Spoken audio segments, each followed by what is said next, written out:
Meta stock 2026 का best stock हो सकता है। ये लाइन सुन के कुछ लोग एक्साइट होंगे और कुछ लोग बोलेंगे मेटा वो तो अपने ऑल टाइम हाई से 15-20% डाउन है। तो आज के वीडियो में हम एग्जैक्टली यही डिसाइड करेंगे कि मेटा स्टॉक में इन्वेस्ट करना चाहिए या नहीं। आज हम देखेंगे कि मेटा का असली बिजनेस क्या है, ये स्टॉक एक्चुअली में गिरा क्यों है और एआई में मेटा का एक्चुअली रोल क्या होगा और रियलिस्टिकली हम कितने परसेंट रिटर्न्स एक्सपेक्ट कर सकते हैं मेटा से। हम ये सब डिस्कस करेंगे। Let's start. सबसे पहले एक्साइटमेंट साइड रख के ये डिस्कस करते हैं कि मेटा स्टॉक एक्चुअली में गिरा क्यों है। जब तक रीजन क्लियर नहीं होगा ना तब तक अपॉर्चुनिटी और ट्रैप में फर्क नहीं समझ आएगा।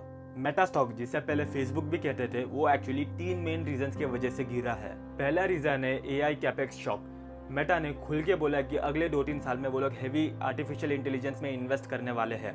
वो इन्वेस्ट करने वाले हैं डेटा सेंटर्स में, एआई कस्टम चिप्स में, कंप्यूट इंफ्रास्ट्रक्चर में। देखो, मार्केट को प्रॉब्लम एआई से नहीं है, मार्केट को प्रॉब्लम है कि शॉर्ट टर्म में प्रॉफिट्स कैसे आएंगे।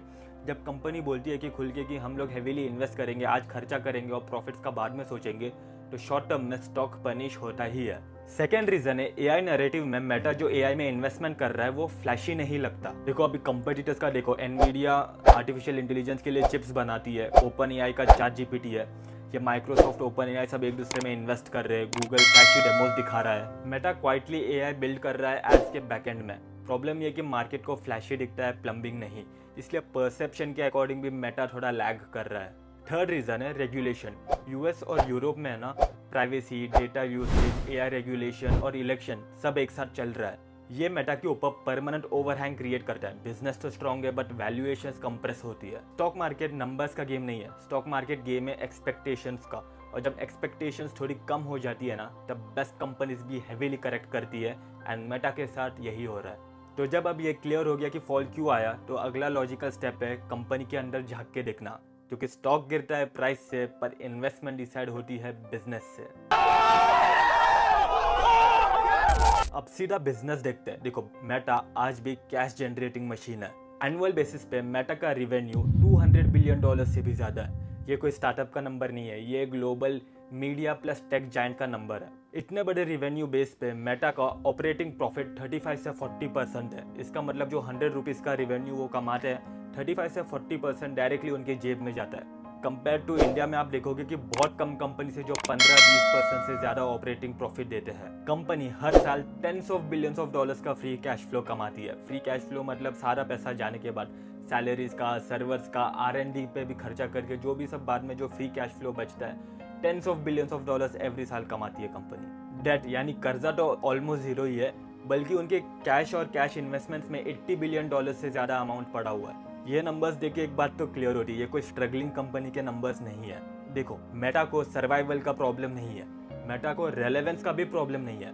प्रॉब्लम ये है कि मार्केट अभी फ्यूचर कॉस्ट को डिस्काउंट कर रहा है, इसलिए प्राइस गिरा है लेकिन बिजनेस नहीं। अब सवाल यह है, अगर बिजनेस इतना स्ट्रांग है तो मेटा का रियल एज क्या है और क्यों मार्केट इसे इतना अंडर एस्टिमेट कर रहा है। मोस्ट लोग जब मेटा के बारे में बात करते हैं ना, एक ही लाइन रिपीट होती है कि मेटा एड्स पे डिपेंडेंट है, पर यह पूरी पिक्चर नहीं है। मेटा का बिगेस्ट एज एड्स नहीं है, मेटा का बिगेस्ट एज है डेटा।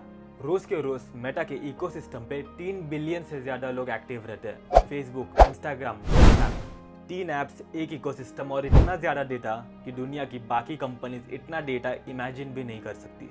और यहीं पे एआई का रोल समझना जरूरी है। देखो, एआई कोई फ्यूचर का सपना नहीं है, एआई ऑलरेडी यहाँ पे है।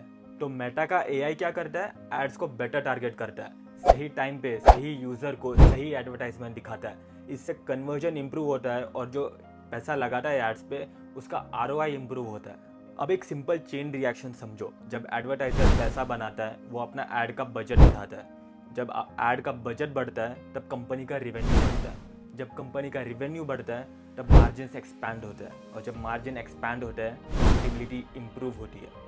इससे एक बात तो क्लियर हो जाती है, एआई मेटा के लिए कॉस्ट सेंटर नहीं है, एआई मेटा के लिए मार्जिन एक्सपैंडर है और मेटा इसे क्वाइटली बिल्ड कर रहा है। देखो, लोग इसे एड्स की तरह देख रहे हैं लेकिन मार्केट सबसे इम्पोर्टेंट डेटा को मिस कर रहा है।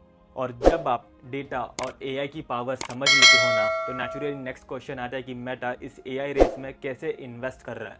अब एक पॉइंट है जो हेडलाइंस मिस कर रहा है but as a long term investor आपको जानना ज़रूरी है। मेटा एआई में हैवी कैपेक्स करने वाला है, हैवी स्पेंड करने वाला है। वो data centres, AI custom chips और कंप्यूट इंफ्रास्ट्रक्चर तीनों में इन्वेस्ट करने वाला है। शॉर्ट टर्म में ये प्रॉब्लम दिखता है, मार्जिन्स कंप्रेस होता है, प्रॉफिट ग्रोथ स्लो होता है और मार्केट में पैनिक होता है। और यहीं पे मेन डिफरेंस आता है, मार्केट सिर्फ नेक्स्ट क्वार्टर का या फिर नेक्स्ट साल का देखता है, but real investors next decade का देखता है। देखो, मेटा ने एक चीज़ क्लियर कर चुकी है, वो किसी और के इंफ्रास्ट्रक्चर पे डिपेंड नहीं रहना चाहता। एआई चलाने के लिए सिर्फ सॉफ्टवेयर काफ़ी नहीं है, कंप्यूट चाहिए, पावर चाहिए, कंट्रोल चाहिए। इसलिए मेटा खुद का एआई स्टैक बिल्ड कर रहा है, खुद के कस्टम चिप्स, खुद का कंप्यूट पावर, खुद के डेटा सेंटर्स। ये कॉस्ट नहीं है, ये पोजीशनिंग है। आज जो कैपेक्स दर्द देता है ना, कल वही उस कंपनी का मोड बन जाता है। और जब ये एआई इंडस्ट्री, एआई कंपटीशन और इंटेंस हो जाएगी, तब वो कंपनी जीतेगी जिसके पास स्केल भी हो, कंट्रोल भी हो और कॉस्ट एडवांटेज भी हो। मार्केट शॉर्ट टर्म प्रॉफिट देख रहा है, Meta long term dominance build कर रहा है। तो ये डिफरेंस याद रखो। अभी सिंस बिजनेस भी क्लियर हो और आप कन्विंस भी हो गए हो, तो अगला क्वेश्चन आता है कि हम कितना प्रॉफिट एक्सपेक्ट कर सकते हैं। देखो, मेरे अकॉर्डिंग बेस केस रिटर्न हो सकता है कि देखो, अभी मेटा स्टॉक $650 के अराउंड ट्रेड कर रहा है एंड इसका ऑल टाइम हाई था 800 के अराउंड। सो अब वर्स्ट केस में 18 से 20% रिटर्न आराम से देगा ये स्टॉक अपने ऑल टाइम हाई पे तो डेफिनेटली जाएगा। और लॉन्ग टर्म होराइजन देखोगे अगर आप 5-10 साल का, तो मेरे अकॉर्डिंग इस स्टॉक में आप एक्सपेक्ट कर सकते हो कि बेस केस में 15 to 18% CAGR एवरी ईयर का रिटर्न। और अगर इसके सारे इन्वेस्टमेंट सक्सीड हो जाए तो 20 से 25% CAGR का भी रिटर्न दे सकता है ये स्टॉक। बट एक मैच्योर इन्वेस्टर एक चीज़ बिल्कुल इग्नोर नहीं करता, रिस्क। देखो, बिजनेस तो बहुत अच्छा है, लेकिन हमें रिस्क भी कंसिडर करने पड़ेंगे। एंड रिस्क एक ऐसी चीज़ है जो अनकंफर्टेबल ट्रूथ हमें पहले ही समझनी होती है, वरना बहुत पछतावा हो सकता है। मेटा स्टॉक के रिस्क में 3 मेन रीजंस मुझे लगते हैं। पहला है कि एडवर्टाइजिंग बिजनेस काफ़ी वोलेटाइल होती है, इकोनॉमी पे काफ़ी डिपेंडेंट होता है एडवर्टाइजिंग बिजनेस। और जब इकोनॉमी डाउन होती है ना, सबसे पहले कंपनीज अपना एडवर्टाइजिंग का बजट कट करते हैं। दूसरा रिस्क है regulation pressure, privacy, anti trust, AI regulations. ये ऐसे चीज़ें हैं जो मेटा के ऊपर कभी भी, हमेशा मेटा के ऊपर ये एक प्रेशर बना के रखेंगी गवर्नमेंट्स। और थर्ड रिस्क है रियलिटी लैब्स। देखो, अभी ये जो भी एक्सपेरिमेंट कर रहे हैं वो सब लॉस में ही है, तो शॉर्ट टर्म में ना ये फ्रस्ट्रेशन का सोर्स बन सकते हैं इन्वेस्टर्स के लिए। लॉन्ग टर्म्स में काफ़ी आई एम होपफुल कि ये प्रॉफिट जनरेट करेगा, बट शॉर्ट टर्म में ये स्टॉक को वो काफ़ी परेशान कर सकता है। अब सिंस आपको दोनों पॉजिटिव और नेगेटिव दोनों समझ आ गए हैं, तो मैं मेरा व्यू आपको देता हूँ।